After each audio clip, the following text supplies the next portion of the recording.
Hey, What's going on, bro? what's up with it? Ain't nothing much. I'm live on YouTube, Doggie Diamonds Yeah, TV. If y'all don't know, this is DJ Hi-Tek on the phone. yes, sir. I What's just up with it? nothing What's much. I up? just decided to call you. See, somebody said Hi-Tek. They already knew, bro. Your voice is that. They know your voice in the chat. All you did was say, "Hey." Yeah, Texilla checking in. Doggie Diamonds just called me. I know what it is. Yeah, this is my bro. Well, I'm always talking about great producers, and I always have to say your name Thank you, man. as one of the GOAT. And we got to re-up too. We got to re-up on something new. Yeah, man, they be trying to count me out, man. Who trying to count you out? They trying to count me out. They get a little disrespectful, man. Time for me to start talking my shit. Nah, I don't want to hear that, bro. You gonna piss me off. Nah, for real. That should have Yeah, really pissed me off. That'll piss me yeah, off. man. I know what it is. Nobody, till they start coming up with that term, the flowers term and all that, that helped a lot of brothers out. But for real, nobody really gonna give you a flower to somebody else do. Then they like want to jump on the bandwagon. But for real, because they know, like, when you a threat, I always been a threat coming out of the natty. You know what I'm saying? But how is that possible? Like, I don't. Nah, you fucking me up. Nah, we definitely gotta set something up. We definitely gotta set something up. People fronting on Hi-Tek?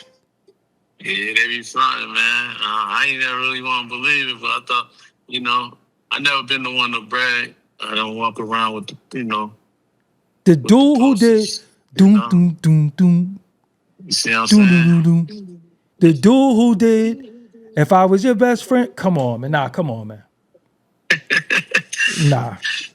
You tripping. I don't believe you. I'm gonna DM you. I don't believe you. I've been feeling the disrespect a little bit lately. Like, I be seeing these lists. I be seeing these cats, biting the style and still talking shit. You know what I'm saying? Like, no, we gotta. Bro, I It's seen time, you sample a snare from the snare. You played the snare and sampled it. You see what I'm saying? And then tuned the snare a certain way. Like, nah, see, you don't. Yeah, and it's been 20 years straight. You know what I'm saying? 20 years. They forget about that. The A lot of guy, these cats is just now doing a little something and they feeling themselves, the dude who did Sun God for Common. Dun, dun, dun. See what I'm saying? See, they don't know. See, this is why these talks be important. A lot of people don't know the degree of difficulty of beats now. See, remember, you come from when you couldn't see the wave. Remember, that's where you come from. Exactly. You come from the air. These dudes come from the wave. They can see the peak of the wave. They can normal. They getting all the souped up sound packs, the magically deliciouses, shout out to my man Joseph. But bro, look, they can normalize the sample. We couldn't even normalize the sample. Exactly, man. We had all kind of nigga rig, so to say, what we call it. Nigga rig it up, Yo, just to try to make it do what it do. We talk about come from that. We talk about Beg for Mercy. We talk about the East Siders. Oh my goodness gracious! All right. See, now you pissed me off. You. I'm doing a whole show on you tomorrow. I'm gonna call you back. Yo, always a pleasure, bro. Hey, you call right on time. Yeah, appreciate you. I'm gonna do my deep dive, and I'm doing me a Hi-Tek show tomorrow. Oh, 199. See, somebody said 199. That's it. That's it. Even move something. Move something. Come on, man. Yeah, man. Come on, man. Oh my God. Straight from scratch, like these dudes is getting these sample packs. This shit is all souped up for them, and they think they doing something. You know what I'm saying? We had to do everything from scratch, like grandma's cooking. Somebody said round and round. I forgot about that. So yo, the bass line, you was playing the bass on a lot of that shit? Yeah, mostly I would say 90%. If I didn't have like a bass player, but 90% of it was the MPC and playing the bass on the MPC. Yeah. 1-9. What the hell was that? All MPC 60. No keyboards, none of that. Just straight MPC 60 and the scratches from the turntable. Made that on like my first. I had just got my first apartment. Had my first son. I think I was 20 years old. Had the MPC sitting on the floor. No, I didn't even have furniture yet. Damn. I made that beat, on the 60, straight 60, MPC 60, yo. Yo, the East Side is cool. I swear, that's one of my favorite. Did you ever see when Afro Man was singing that? Yes. You seen that shit right on YouTube? Like backstage. Yeah, that shit made me like that even more. That because you know what's real, like with the Cali dudes.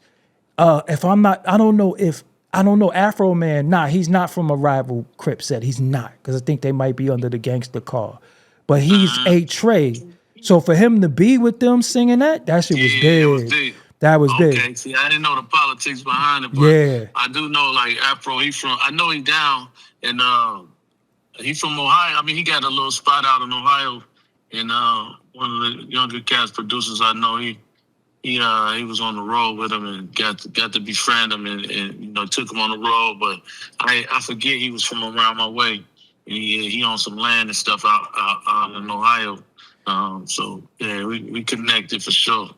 Right. So yo, I'm gonna close out my show. I'm doing a whole Hi-Tek. I'm gonna do a whole Hi-Teknology discography.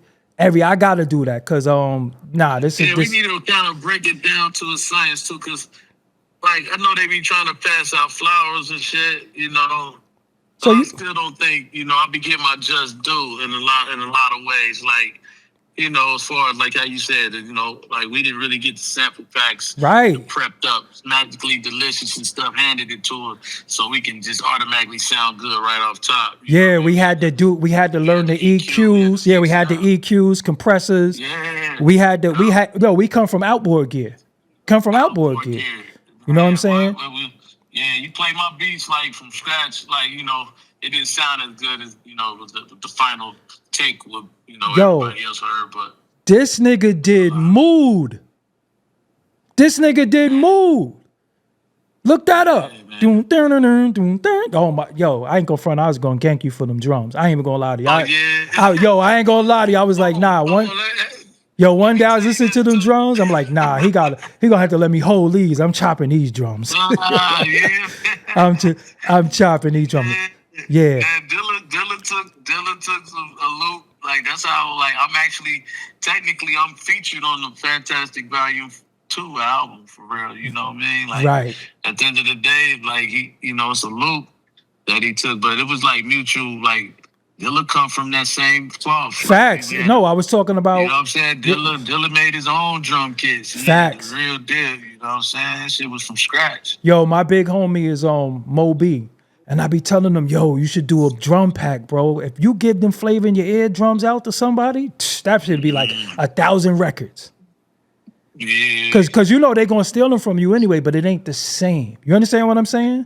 Nah, it ain't from scratch. Like, to be honest, I don't think it would sound the same. You know what I'm saying? It wouldn't really, they wouldn't even understand his concept of thinking of what he was getting across. Like that was groundbreaking when we heard the Flavor in Your Ear. Yeah, because I asked him, what made you put the open hi-hat right there? That's how I asked him. I didn't understand. Normally we put the open hi-hat over the snare. When he put it there, I was like, what made you stop it? Like I was like, what the fuck? Me and him had like he changed the game. That changed boom bap forever. Bap forever. The way, because we always looking for an open hi-hat after that one. We was like, nah, we need an open hi-hat. Right. Yeah, man. But y'all, I'm on the phone with the legendary Hi-Tek. You know what I'm saying? Damn, they said another one, Ryder music. I used to love that. I used to love Ryder. I love Ryder music too. You had to pay You had to pay D'Angelo for that?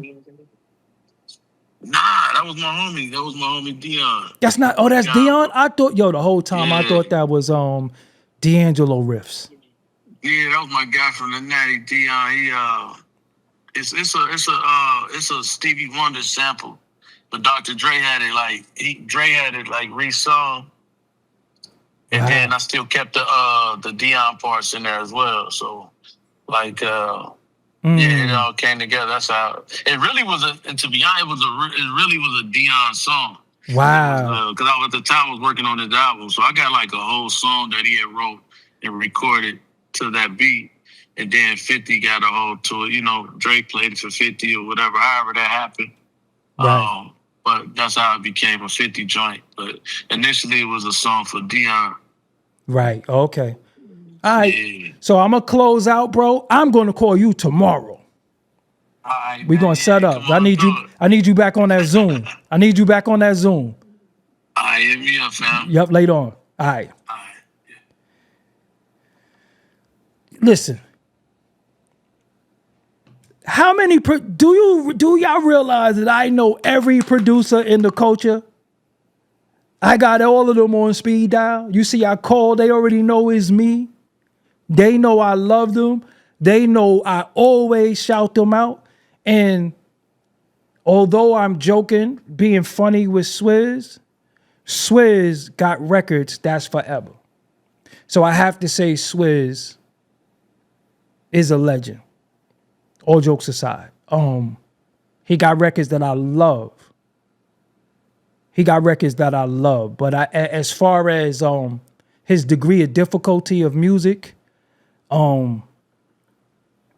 he had his sound, and it don't hurt when you work with legendary artists.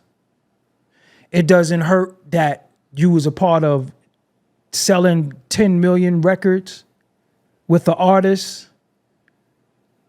You know, yeah, man. So that's who could get Hi-Tek on the phone at 1 a.m? Just be real.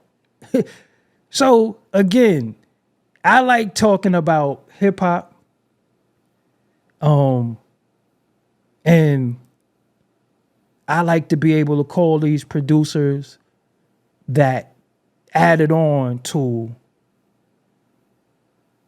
what we know is hip hop culture.